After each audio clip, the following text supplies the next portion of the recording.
안녕하세요. 얼마 전 결혼이라는 무덤에서 기어나온 40대 초반의 여자예요. 혹시 여러분들은 결혼할 때 꺼리는 남자 타입 같은 거 있으신가요?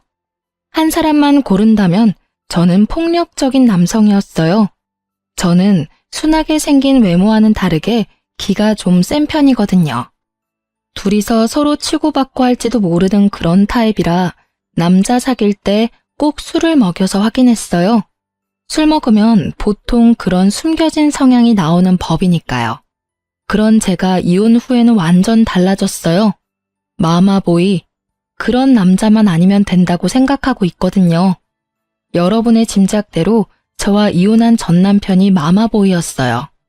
처음에는 그런 느낌 따위는 전혀 없었죠. 솔직히 기가 좀 약한 편이긴 해도 뭐든 엄마에게 물어봐야 한다 그런 것도 없었거든요. 저는 제 성격을 감싸주고 이해해줄 수 있는 부드러운 남자를 원했고 전 남편이 그런 면에서는 저와 잘 맞았기에 결혼을 할 수 있었던 것 같아요. 저와 남편은 조금 특이하게 제 고객의 권유로 만나게 됐어요. 당시 저는 금융회사에서 일하고 있었고 고객은 저와 잘 어울릴 것 같다는 남자를 안다며 소개시켜줬죠. 그렇게 만난 게 남편이었어요. 나보다 5살이나 어린 남자여서 처음에는 깜짝 놀랐어요. 제 나이가 그리 젊은 나이가 아니어서 항상 소개는 40대의 남자들만 들어오곤 했거든요. 그러다 만난 젊은 남자를 보니 참 풋풋하고 좋더라고요. 이때 제가 정신줄을 잘 잡고 있었다면 이런 사달은 일어나지 않았을지도 모르죠. 하지만 앞으로 이런 좋은 사람은 만나지 못할지도 모른다는 생각이 저를 그런 선택으로 이끌고 말았어요. 그래도 1년 동안 제 나름대로의 검증을 끝내고서야 남편과 결혼을 결심했어요. 그리고 시모와 처음으로 만나는 날 뭔가 쎄한 기분을 느꼈어요. 시모는 당시 혼자 일도 안 하고 살고 있었는데 집안이 무척 여유로운 느낌이더라고요. 일도 안 하는데 이만큼 여유로울 정도면 돌아가신 아버님이 유산을 많이 남겨주었겠다는 생각이 들었죠. 쎄한 기분은 시모 자체에서 나는 거였어요.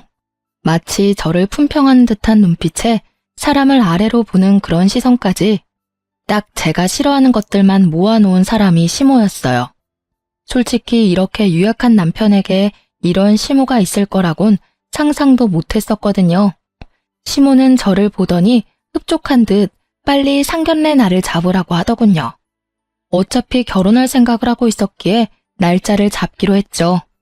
그리고 상견례 날 시모는 저희 부모님과는 만나서는 집은 걱정하지 말아라, 자기가 집을 해주겠다 하셨어요. 그리고 무슨 일 생기면 도움도 많이 주겠다고 호언장담했죠. 당시에 저는 대학 졸업 후부터 혼자 살며 전세를 마련해 두었거든요.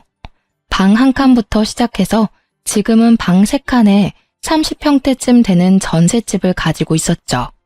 시모가 집을 해준다니 저는 전셋집을 팔아서 혼수를 하고 나머지 돈은 비상금으로 가지고 있으려고 했거든요.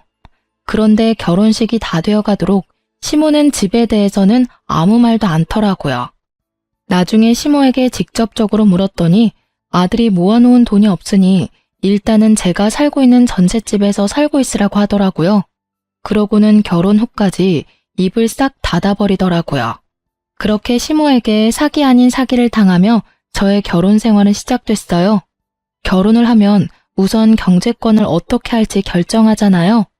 솔직히 저는 혼자 사는 것에 더 익숙해져 있어서 같이 살기 전까지 거기에 대해 생각해 본 적은 없었어요. 그리고 솔직히 제가 돈을 더 잘 벌기도 하니 경제권은 반만 합치는 게 더 좋다는 생각도 했거든요. 그래서 처음에는 생활비를 각자 차출하고 집 살 돈은 각자 지정된 금액을 정해서 마련하자고 합의를 봤어요. 그런데 결혼 후 6개월쯤부터 남편이 생활비 60만 원을 주지 않더라고요. 여보, 이번 달 생활비 안 들어왔어. 넣어줘야 할 것 같은데? 미안해, 잠깐만 기다려봐. 그러고 남편은 시모에게 전화를 하더라고요. 엄마, 60만 원만 붙여줘. 생활비 쓰려면 필요해서. 용돈은 이번 달에 다른 거 샀는데? 그럼 어떡하지? 남편이 저를 힐끗힐끗 쳐다보며 말을 하더군요. 시모에게 하는 말 내용에서 저는 걸리는 느낌이 있었어요. 남편 입에서 용돈이라는 말이 나온 거죠. 그런데 남편이 전화 도중에 저한테 전화기를 넘기며 말하더라고요. 전화 좀 받아봐. 어머니가 할 이야기 있으시다는데. 네, 어머님, 전화 바꿨어요. 그래, 며느라가. 다른 게 아니라 우리 아들 월급은 내가 잘 관리하고 있거든. 그러니까 며느리 월급도 내가 관리해 줄게. 요즘 애들 돈 알기를 함부로 알잖니. 그래서 내가 관리해 주려고 하는데 월급 주면 내가 너희들한테 용돈으로 돌려주마. 남는 건 알아서 잘 불려줄 테니까 그렇게 알고. 네? 아니요. 어머님, 죄송한데 월급은 못 드려요. 그리고 남편 월급도 앞으로는 제가 관리할게요. 저희 전셋집이라 집 사려면 돈도 많이 모아야 하는데 혹시 남편 월급으로 돈 좀 모아두셨어요? 모아두셨으면 남편에게 주세요. 그거 미천으로 좀 더 모아서 집 사면 될 것 같아요. 모아둔 게 어딨니? 내가 먹여주고 재워주고 키워줬으니 그만큼 걷어가는 건 당연한 거고. 게다가 나는 일도 안 하고 혼자 사는데 당연히 걔가 나 먹여 살려야 하는 거 아니니? 어머니, 당연한 말씀이세요. 대신 제가 용돈을 넉넉히 챙겨드릴게요. 그거면 충분히 매달 생활하는데 불편함은 없으실 거예요. 나더러 용돈을 타서 쓰라고? 난 그렇게 못해. 어떻게 나더러 용돈이나 타서 쓰라고 하니? 굴러들어온 돌이 박힌 돌 뺀다더니 얌전하게 생겨가지고 너 생각하는 게 야가 빠졌구나. 벌써부터 며느리가 시어머니 곳간 열쇠 뺏으려고 하면 안 되지. 어머님, 곳간 열쇠를 뺏으려고 한다뇨. 전혀 그런 생각 없어요. 다만 어머니께서 남편 월급으로 관리하셨는데도 남편은 여전히 빈털털이잖아요. 제가 이제는 와이프고 저희 둘이 부부니까 제가 하겠다는 거예요. 어머님이 생각하시는 그런 거 아니에요. 아니긴 어디서 요망한 게 집안에 들어와서. 시모는 그렇게 이야기하더니 전화기를 뚝 끊어버리더라고요. 저는 남편에게 말했어요. 당신 잘 생각해. 어머님이 월급 관리하시는 동안 목돈이 하나도 없다는 건 이해 안 되는 일이야. 이런 식이면 당신이랑 나 절대로 우리 명의의 집은 못 가져.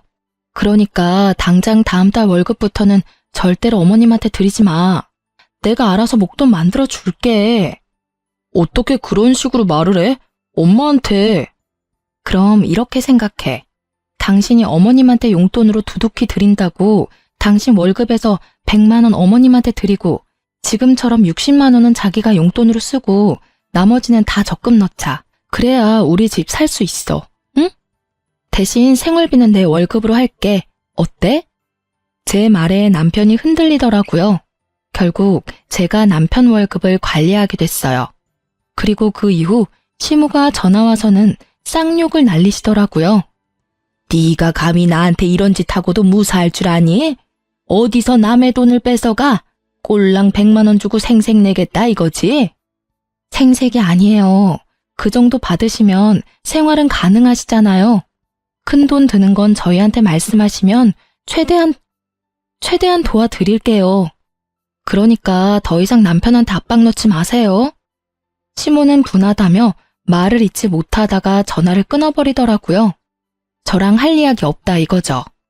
대신에 남편에게 계속 전화해서 하소연을 하더라고요. 어떻게 네가 이럴 수 있냐? 엄마를 뭐라고 생각하는 거냐? 그런 여우 같은 며느리한테 속아 넘어가지 마라 등등. 제가 들은 것만도 엄청났죠. 그런데 그런 건 이해했어요. 어머니가 아들한테 하는 말이니까.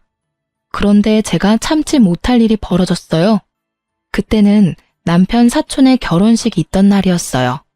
좋은 날이었고 남편이 청첩장을 받아왔길래 시모도 갈 거라고 예상하고 시모가 내야 할 축의금까지 챙겨서 결혼식장으로 향했어요. 예식 전에 조금 일찍 도착한 저와 남편은 시모의 뒷모습을 보고 시모에게 걸어가고 있는 중이었어요. 그런데 가까이 가자 시모 목소리가 또렷하게 들리더라고요. 아유, 정말 미치겠어. 어디서 여우 같은 게 기어들어와서는 우리 아들을 완전히 망쳐놨지 뭐야. 게다가 집안도 꼴이 말이 아니야. 욕심이 얼마나 끝도 없는지. 욕심이 얼마나 끝도 없는지. 아니, 내가 아들 월급 착실히 관리해줬는데도 아들 월급을 싹 다 가져가 놓고는 세상에 용돈이랍시고 쥐꼬리만큼 주는 거 있지? 시모가 제 욕을 하고 있더라고요. 아주 시원하게 말이죠. 일가 친척 다 듣는 곳에서 며느리 흉보는 시모를 보고 있자니 자기 얼굴에 침 뱉는 꼴이라는 걸 전혀 모르고 계시더라고요. 그렇게 열심히 자기 무덤 파는 시모를 모른 척 하기에는 제 성격이 너무 더러웠죠. 어머님한테 돈 100만 원은 쥐꼬리만큼인가 보네요. 저희는 한 달 용돈으로 100만 원 드리는 것도 많이 드린다고 생각하고 있는데요. 솔직히 어머님이 용돈만 타가신 건 아니잖아요. 가전 고장나면 부르고 집안의 경조사태도 돈 내달라고 그러시고 하다못해 공과금도 저희가 내드리잖아요. 뭐가 그렇게 못마땅하셔서 친척분들 다 계신 데서 이렇게 며느리 못난 점만 지적하고 계신지 저는 잘 모르겠네요. 네가 여긴 무슨 일이냐? 저희도 초대받아서 왔어요.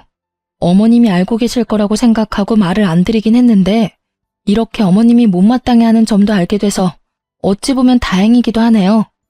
마음에 쌓아두는 것보다는 역시 푸는 게 더 편하시죠? 틀린 말은 아니지 않니? 난 평소 내가 생각한 대로 이야기한 거야. 다른 사람들도 네가 어떤 여자인지 제대로 알아야 하지 않겠니? 그래야 나처럼 당할 일도 없지. 마치 본인이 피해자라는 식으로 이야기하는 시모를 보니 너무 열이 받아서 미칠 것 같았어요. 결국은 참지 못하고 퍼부어버렸죠. 어머님이 그렇게 생각하신다니 유감스럽네요. 솔직히 저도 어머님에 대해서 하고 싶은 말은 많지만 꾹 참고 있었거든요. 솔직히 결혼 전에 집 한 채 해주겠다고 하시고는 결혼 후에는 돈 없다며 모른 채 하신 건 이해했어요. 그런데 저희 남편 월급 관리하시는데 그 많은 월급이 다 사라졌다는 건 좀 걱정스러운 일이잖아요. 지금 살고 있는 집도 제가 처녀 때부터 살던 전셋집인데 착실하게 모아두었다면 집 한 채 정도는 대출받아서 살 수 있었을 텐데 아쉽네요. 그래서 그때 어머님이 제 월급도 내놔라 했을 때 못 드린 거예요. 제 월급도 다 사라질까 봐요. 제 이야기에 그걸 듣고 있던 주변 지인분들이 모두 깜짝 놀란 얼굴을 하며 쑥덕거리더라고요. 걸어온 싸움을 마다하지 않는 게 제 성격이라 저도 시모의 험담에 험담으로 돌려준 것뿐이었어요. 제 말에 시모 얼굴이 익어버린 문어처럼 새빨갛게 변했어요. 저는 그걸 보고도 덤덤하게 한마디 덧붙였어요. 그리고 저는 적어도 남편 돈으로 적금은 넣어요, 어머님. 적금 하나 없이 장가 보내신 건 어머님이시고요. 그래서 지금 제가 처녀 쪽부터 살던 전셋집 신세 아직도 지고 있잖아요. 저희를 그렇게 만든 어머님이 제 탓을 하시는 건 좀 아니지 않나 싶네요. 결국 시모는 그 자리를 참지 못하고 떠났어요. 저는 수군거리는 사람들을 뒤로 하고 축의금 내는 곳으로 가 남편 봉투와 시모 봉투를 같이 줬어요. 뒤에서 사람들 말이 다 들리더라고요. 시모를 파렴치하다 말하는 사람들이 많았어요. 아들 돈 가져다 뭐에 썼냐며 의문을 가지는 사람도 있었고요. 그렇지만 저에 대한 소리도 들었죠. 며느리 순해 보인다고 다루기 쉬울 것 같다더니 결국은 임자를 만났네. 시어머니에게 말 한마디를 안 지는 며느리를 들이다니 저 집도 조용하지는 않겠어. 그 이야기를 듣는데 그런 생각이 들더라고요. 설마 시모가 남편뿐만이 아니라 저한테도 빨대 꽂으려고 결혼시켰나 싶은 생각이요. 제 딴에는 심각하게 생각하는데 남편이 제 뒤를 쫓아와서는 귀찮게 종알거리더라고요. 엄마랑 싸우지 마. 솔직히 월급도 자기가 집 이야기 안 했으면 자기한테 줄 생각 없었어. 정말로 남편은 남의 편이더라고요. 마누라가 친척들 사이에서 욕 얻어먹는데도 자기 엄마 두둔하는 남편을 보며 고개를 저었어요. 이날을 기점으로 저와 시모의 사이는 건널 수 없는 강을 건넌 것과 마찬가지였어요. 당신은 부부가 뭔지 몰라? 함께 살기만 하면 부부인 줄 알아? 우리는 공동의 재산을 만들어서 미래를 준비해야만 하는 사람들이라고. 어머님한테 용돈을 드리는 건 괜찮지만 월급을 다 뺏기면 우리 미래는 어떻게 돼? 평생 집도 없이 전셋집 돌아다니며 살 거야? 애 낳아서 기르는데 드는 돈만 해도 얼만데. 설마 당신 나한테 빨대 꽂을 생각으로 결혼한 건 아니지? 그런 거 아니야. 나도 자기가 하는 말들이 맞다고 생각하니까 어머니한테 월급 안 드리고 당신한테 꼬박꼬박 주잖아. 남편은 제 말에 금방 꼬리를 내리더라고요. 그렇게 저는 시모에게 이겼지만 기분은 찜찜했어요. 시모가 그냥 넘어가지는 않을 거라는 생각 때문에요. 그리고 언제나 불길한 예감은 틀린 적이 없어요. 그날 이후 1년도 지나지 않아 문제가 생기고야 말았거든요. 시모는 남편 월급 대신에 남편을 자주 부르게 됐어요. 저녁마다 주말마다 불러내기 일쑤였죠. 처음에는 시모가 외롭다고 생각했어요. 그리고 그 뒤에는 시모가 나를 괴롭히려고 그런다고 생각했죠. 남편이 거의 집에 들어오지 못했거든요. 정말 이혼하기 직전 1년은 거의 별거를 하는 느낌이 들 정도였어요. 시모 집에서 자고 오는 날이 더 많았으니까요. 마치 남편을 시모에게 뺏긴 기분이었어요. 처음에는 저도 참으려고 했는데 1년 동안 이런 일이 이어지자 참을 수 없겠더라고요. 결국은 남편 차에 있는 블랙박스를 확인하게 됐죠. 시모가 불러서 시모에게 가는 건 맞지만 가서 뭘 하나 싶은 생각이 들었거든요. 그래서 블랙박스를 확인한 건데 저는 생각지도 못한 대화 내용을 듣고야 말았어요. 남편과 내연녀의 대화였거든요. 자기야, 오늘은 언제까지 가야 해? 오늘도 우리 집에서 자고 가면 안 돼? 안 돼. 오늘은 집에 들어가야 해. 너무 안 들어가면 의심하거든. 의심할 리 있겠어? 여태껏 이렇게 몰래 잘 만나고 있었는데. 벌써 1년이잖아. 근데 자기 이혼은 언제 하는데? 나도 빨리 결혼하고 싶어. 그건 엄마가 알아서 이야기해 줄 거야. 맨날 엄마. 너무 효자면 인기 없는 거 알지? 이 대화를 듣고 있는 내내 부하가 치밀어서 진짜 눈앞이 캄캄하더군요. 처음에는 남편에게 화가 났어요. 어떻게 나한테 이런 모멸감을 줄 수 있는지, 다른 여자를 만나면서 나를 속여올 수 있었는지, 그런 생각들이 떠올라 미쳐버리겠더라고요. 근데 가만히 둘의 대화를 들어보다가 결혼하고 싶다는 여자 이야기에 남편이 엄마가 알아서 해줄 거라는 말이 거슬리더라고요. 혹시 시모가 이 모든 걸 알고 있는 건 아닐까 하는 생각이 머리를 스쳤죠. 냉정하게 생각해보면 남편처럼 마마보이에 우유부단한 사람이 먼저 나서서 불륜을 저지를 일은 없을 거잖아요. 엄마 말이라면 찍소리도 못하는 이 남자를 움직일 수 있는 건 오직 시모뿐이라는 생각도 들었고요. 저는 남편이 오랜만에 집으로 돌아온 날 남편을 불러 세웠어요. 당신 나한테 할 말 없어? 무슨 할 말? 없어. 나 피곤해. 먼저 씻고 잘게. 피곤하겠지. 1년을 다른 여자랑 두 집 살림하면서 얼마나 피곤하겠어. 안 그래? 제 말에 뒤돌아서 욕실로 가려던 남편이 뚝 멈춰서더군요. 여태껏 재미 좋았나 봐. 그치? 시댁 간다고 해놓고 열심히 다른 여자 만나니까 어땠어?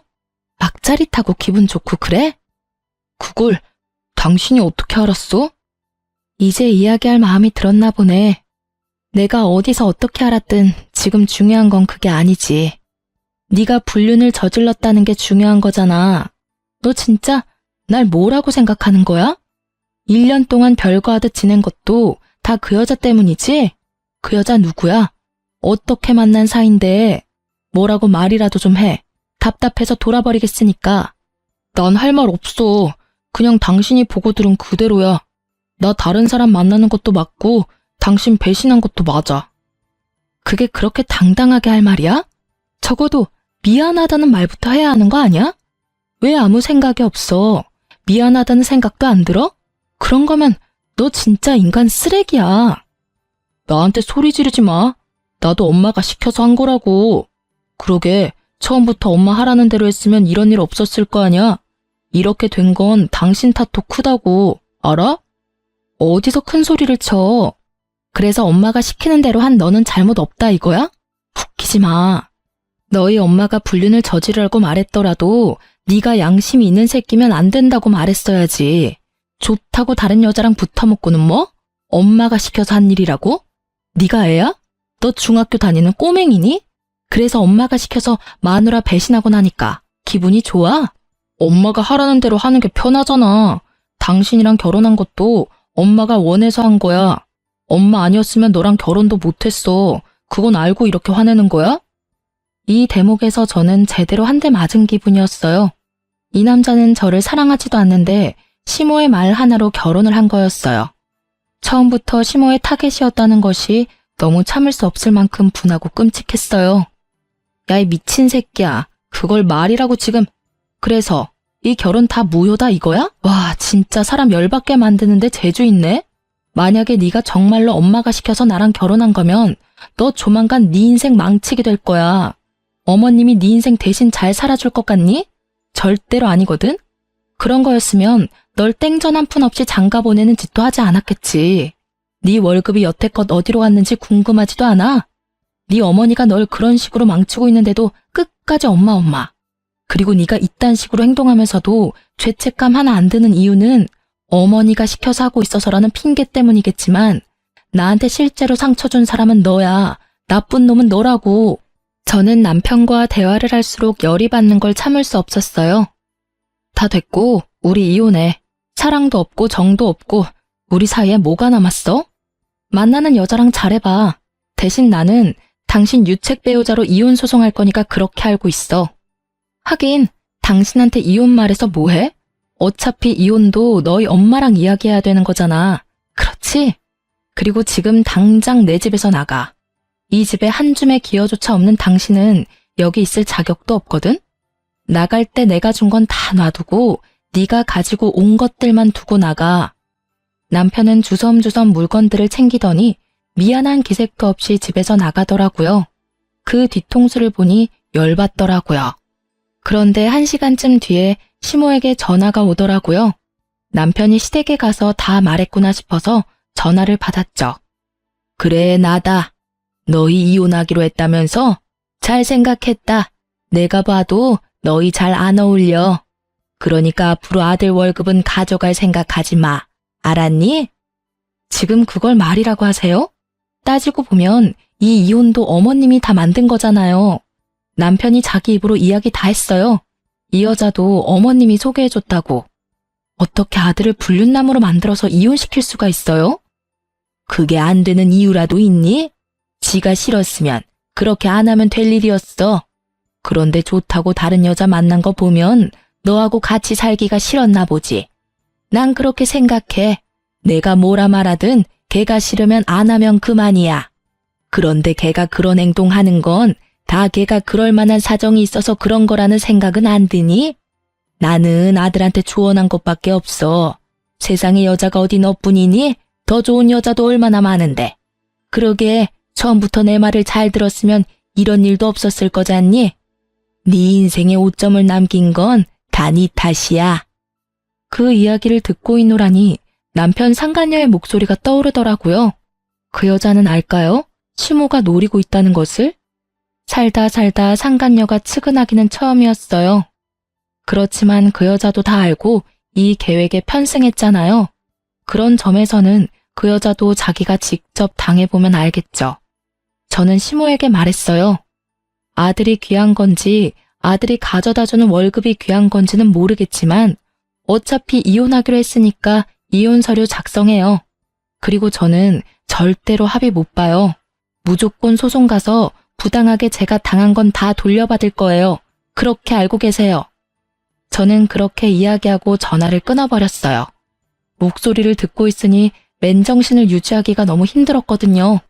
결국 그날은 누구에게도 이야기하지 못한 채 끙끙대며 술이나 진탕 마셔댔어요. 제 인생에 이런 일이 벌어질 거라는 건 상상조차 못했거든요. 그렇게 숙취에 시달리면서도 제가 제일 처음으로 한 건 이혼 전문 변호사를 찾는 일이었어요. 그리 어려운 일은 아니었어요. 주변에 이혼한 친구가 있는데 그 친구에게 소개받았어요. 그렇게 변호사 만나고 돌아오는 길에 시모가 전화가 왔더라고요. 너 이혼하려면 재산 분할해야 하는 거 알지? 어차피 우리 아들 월급 네가 다 가져갔으니까 그 절반은 돌려줄 거라고 생각해도 되겠지? 그리고 너희가 살던 그 집도 말이다. 그거 어차피 유지하는데 우리 아들 돈도 들어갔을 거잖아. 그 집 전세금도 반은 줘야 하지 않겠어? 그 집은 제가 결혼하기 전부터 살고 있었던 전셋집이에요. 그 집 들고 올 때 남편은 돈 한 푼 없이 결혼했죠. 어머님은 도와준다고 말만 하고 아무런 도움도 주지 않았으니까요. 결혼할 때부터 애초에 아무것도 가지고 오지 않은 남편에게 제가 무슨 재산을 나눠야 할지 모르겠네요. 너희 부부였어. 5년을 같이 살았으면 그 집에 돈 한 푼 안 내도 유지비에 들어간 돈이 있을 거라고. 그에 대한 재산 분할을 원하는 거야. 원하시는 거 다 변호사랑 상의 한번 해보세요. 가져가실 수 있는 게 있나. 그리고 어머님이 뭔가 착각하시나 본데 이 이혼은 제가 원해서 한 이혼이 아니에요. 이혼하자는 말이 제 입에서 먼저 나왔을 뿐이지. 이혼 원인 제공은 어머님과 남편한테 있거든요. 그리고 남편은 유책 배우자고 어머님은 남편에게 여자를 소개해준 사람이죠.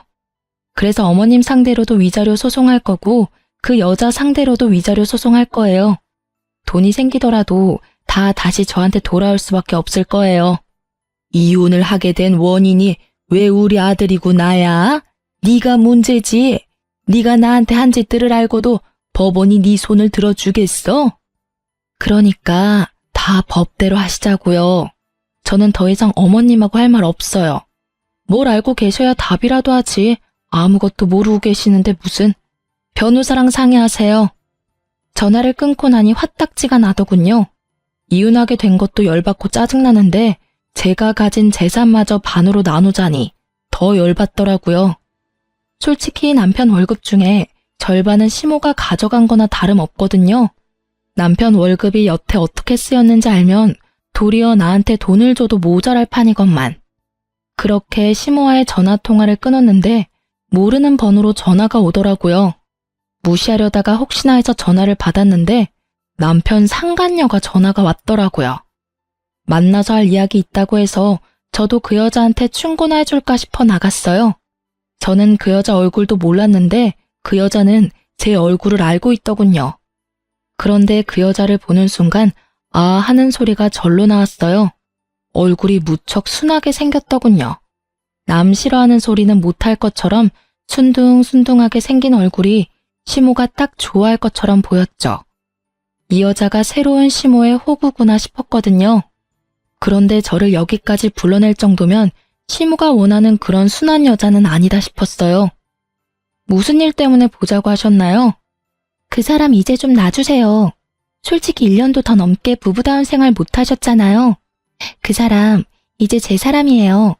그쪽 분도 이제 알 때는 된 것 같은데 왜 놔주지를 못하고 계속 그 남자한테 집착해요? 이건 또 무슨 뜬금포인지 저는 고개를 갸웃했어요. 저는 남편을 잡은 적이 없었고 먼저 이혼하자고 했었는데 죄송한데 뭔가 잘못 알고 있으시네요. 저는 그 사람한테 집착한 적 없어요. 이미 이혼 서류도 제가 써서 그 사람한테 먼저 줬고요. 제가 그 사람한테 집착한다고 누가 그러던가요? 혹시 그 사람 어머니가 그런 말 하던가요? 제가 집착하고 있다고?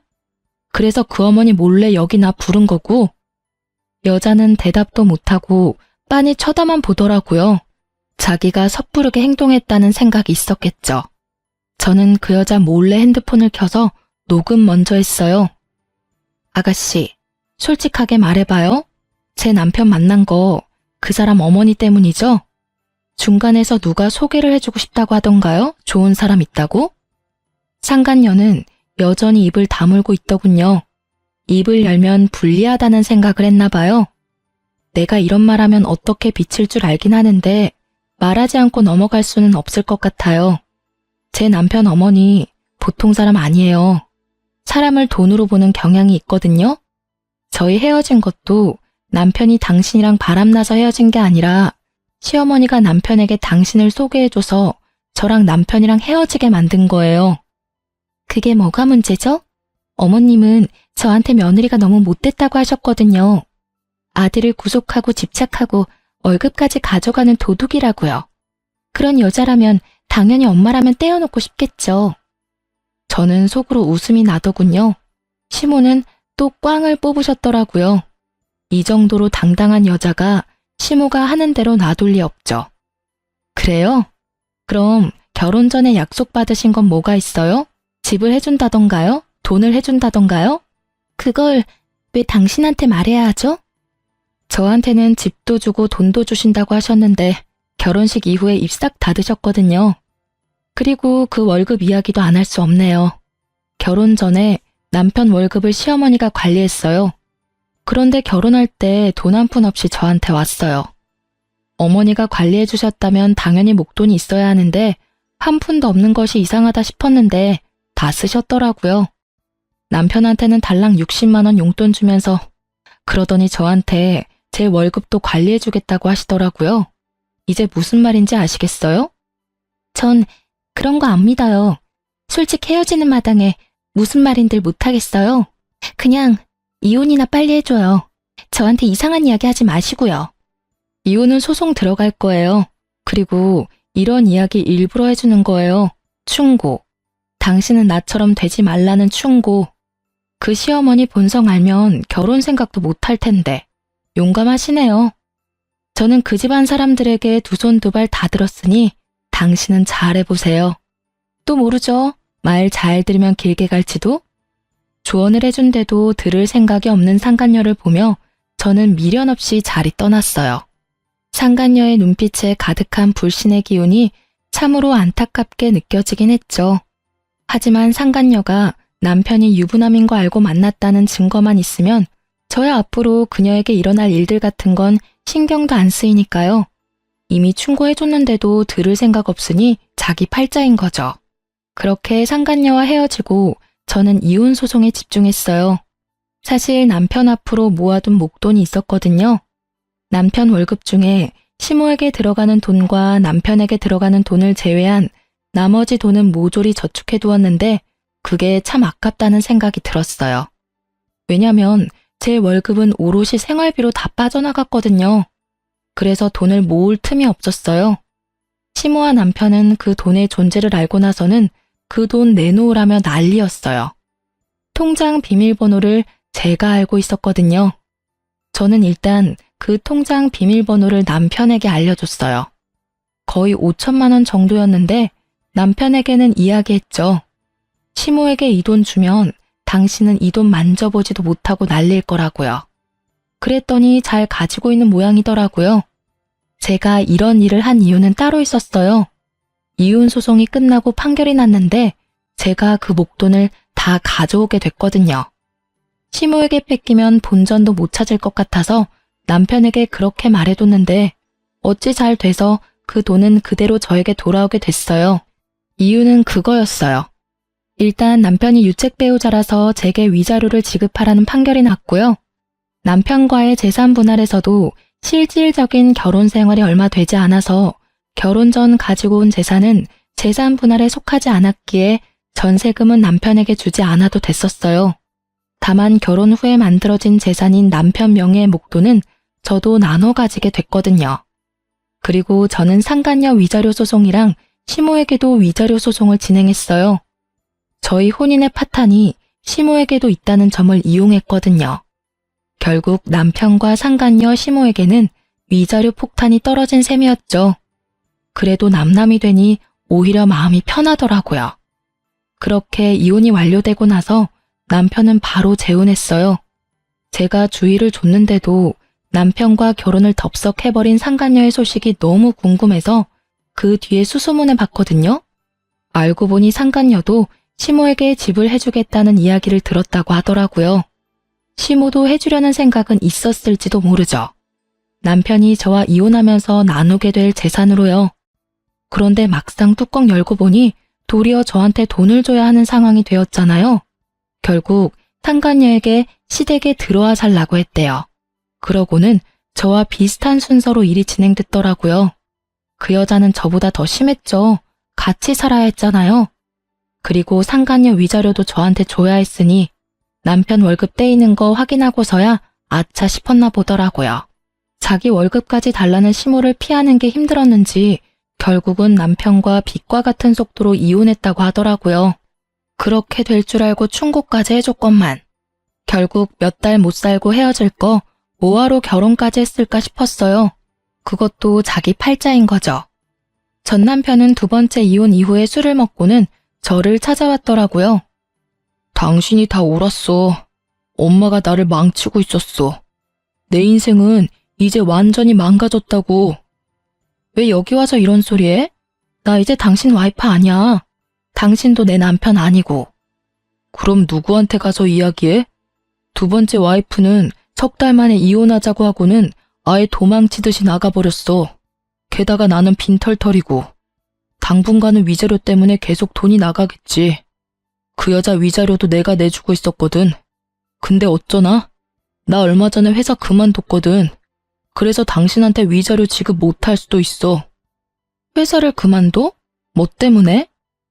나 회사에 소문이 다 났어. 이혼하고 바로 결혼한 것도 소문거리였는데 재혼 후 바로 이혼한 것도 소문 확 퍼지더라. 결국은 사람들 수군거리는 소리가 너무 무서워서. 다른 직장 찾으면 되지. 뭘 고민하는데? 왜 고민이냐고? 일을 하면 뭘 해? 엄마가 계속 사고를 쳐대잖아. 얼마 전에는 내 앞으로 대출까지 받아서 쓰셨더라. 뭐 하느라 그만큼 대출 받았냐고 물었더니 옷 사고 가방 사고 액세서리 사고 품위 유지하려면 돈이 많이 든대. 나는 빚 때문에 허덕이는데. 그래서 내가 월급 맡기지 말라고 했잖아. 그러니까 당신 말이 하나부터 열까지 다 옳았더라고. 난 여태까지 엄마가 해주면 다 편하다고 생각했거든. 그런데 이렇게 계속 실패를 하다 보니 그게 편한 게 아니라 도피였다는 생각이 들더라고. 나한테 진정으로 옳은 이야기 해준 사람은 당신뿐이었거든. 그래서 말인데 우리 다시 시작해보지 않을래? 나 당신이 원하면 엄마랑도 인연 끊을 수 있어. 그건 절대로 안 돼. 아니 못해. 나는 다시 그런 일 겪고 싶은 마음 없어. 그리고 이렇게 내가 당신이랑 이야기하고 있다고 내가 당신을 용서했다고 착각하지 마. 나는 죽을 때까지 내 인생에 오점 남긴 당신 용서 못해. 냉정한 제 말에 전 남편도 흠칫하더라고요. 어디서 다시 잘해보자는 소리를 할 수 있는지. 지가 한 짓은 생각도 안 하고 엄마 탓만 하는 그런 면은 여전하더라고요. 그렇게 전 남편을 보내고 그야말로 평온한 시간을 보냈어요. 솔직히 완전 평온하지는 않았죠. 이혼하신 분들은 아시겠지만 수많은 사람의 관심 대상이 되거든요. 그런 관심이 사그라져 들 때쯤 전 시모와 우연히 길에서 만난 적이 있어요. 친정이 시댁과 가까웠거든요. 애써 무시하고 지나가려 했더니 저를 붙잡더라고요. 너 우리 아들한테 도대체 무슨 짓 했어? 걔가 그렇게 험한 소리 할 줄 아는 애도 아니었고 무엇보다 나를 탓할 아이는 절대 아니었다고. 그런데 너하고 이야기하고 나서 우리 집에 오더니 내 탓하며 짐 다 싸서 나가버렸어. 지금 몇 달째 연락도 되지 않아. 그걸 저한테 물으시면 어떡해요? 그거야말로 어머님이 잘 알고 계실 텐데요. 사람이 집을 나갈 정도면 당연히 같이 살고 있는 사람이 원인이지 않을까요? 어머님이 뭔가 했으니 그 사람이 도망갔겠죠. 거기에 저를 끼워 넣으시는 건 너무하시네요. 이제 완전 남인데. 네가 아니면 걔가 그렇게 변할 이유가 뭐가 있어? 하여튼 여전히 기분 나쁜 애야. 어떡하다 이런 애하고 엮여서는. 너랑 우리 아들 결혼하고 뭐 하나 잘 되는 게 없어. 너한테 나쁜 물이 들어서 월급도 안 주고 싹 다 가져가 버렸잖아. 그러게 용돈 받으면서 살 때 잘하시지 그러셨어요. 그랬으면 이혼할 일도 없었고 착실히 돈 모아서 호강시켜 드렸을지도 모르는데. 두 번째 며느리는 잘 지내고 있나 모르겠네요. 얼마 전에 이혼했다는 이야기는 들었거든요. 아들이 처복이 없어. 내가 봤을 때는 이 정도로 없으면 혼자 사는 게 맞아. 어떻게 여자 둘 다 못 참고 이혼을 해? 우리 아들이 뭐 빠지는 데라도 있니? 솔직히 그 정도면 어딜 가도 빠짐은 없지. 그렇죠. 솔직히 전 남편만 본다면 빠질 만한 데는 없죠. 그렇지만 결혼은 가족끼리의 결합이잖아요. 집안에 모시기 힘든 가족이 있으면 누구라도 힘들지 않을까요? 제가 봤을 때 제 전 남편은 처복이 없는 게 아니라 다른 복이 없는 것으로 보여요. 그냥 혼자 사는 게 확실히 낫겠죠. 저는 웃으며 전 시모의 말에 비꼬아줬어요. 처복이 없다니 제가 봤을 때는 부모복이 없는 거죠. 뭐 본인도 마마보이가 되어서 여태껏 편하게 살긴 했겠지만 어쨌든 전 시모는 돈이 떨어져서 그런지 전 남편을 애타게 찾더라고요. 그럴수록 아들이 더 꼭꼭 숨어버린다는 걸 왜 모를까 싶었어요. 그리고 전 남편은 자기 엄마가 시키는 대로 하다가 결국은 와이프를 둘이나 잃고 빚만 남았죠. 저는 분노와 자책, 체념의 쓰리콤보를 겪고 서서히 마음의 평화를 찾고 있어요.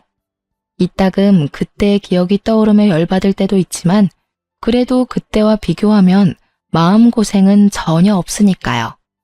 사람 순진한 얼굴만 보고 호구되어 줄 여자나 찾던 시모가 자기 아들하고 싸우고 결국은 혼자 살게 된 걸 보니 자기가 한 행동 그대로 돌려받았다 싶더라고요. 그리고 전 남편도 결국 재혼한 여자와도 이혼하고 퇴사까지 하게 되었으니 이제는 자기 행동에 스스로 책임을 지게 된 거죠. 여태껏 시모 뒤에 숨어서 자기 합리화 열심히 했잖아요. 그걸 보며 저는 제 안에 있던 남자에 대한 기분이 극적으로 달라져 버렸어요. 절대로 마마보이는 안 된다는 걸요. 그건 효자가 아니라 비겁한 겁쟁이일 뿐이에요. 나이 40에 애도 없이 혼자 되어서 주변 사람들에게 위로도 많이 받았지만 쓴소리도 많이 받았어요. 늙어서 혼자 살면 볼품없다, 없어 보인다. 이런 이야기를 듣는 것도 이제는 아무렇지 않을 만큼 단단해졌다고 생각해요. 솔직히 제가 만약 그때 참고 살았더라면 저는 분명히 우울했을 거라고 생각해요. 빨리 빠져나온 걸 다행이라고 생각하고 있거든요. 부모 욕심으로 자식 인생을 마음대로 쥐락펴락하는 시모를 보니 없었던 남자를 기피하게 돼서 재혼은 생각도 못하고 있어요. 글 쓰는 내내 그날의 기억을 떠올리며 다시금 저를 돌아볼 수 있게 되었어요. 가끔 정말 힘든 일이 있을 때는 제 이혼 때를 생각해요. 이때만큼 힘든 일도 없었고 이때만큼 시달릴 일도 없었죠. 결혼은 무덤이라는 말을 스스로 실감하게 될 줄 몰랐는데 그래도 기어나와 보고서야 자유로운 몸이 좋다는 걸 깨달았어요. 앞으로도 제 인생에 알콩달콩한 부부 같은 건 없을지도 몰라요. 그렇지만 다음번에 기회가 혹시라도 온다면 제발 평범한 사람이기만을 바랄 뿐이에요. 지금까지 제 사연 들어주셔서 감사합니다.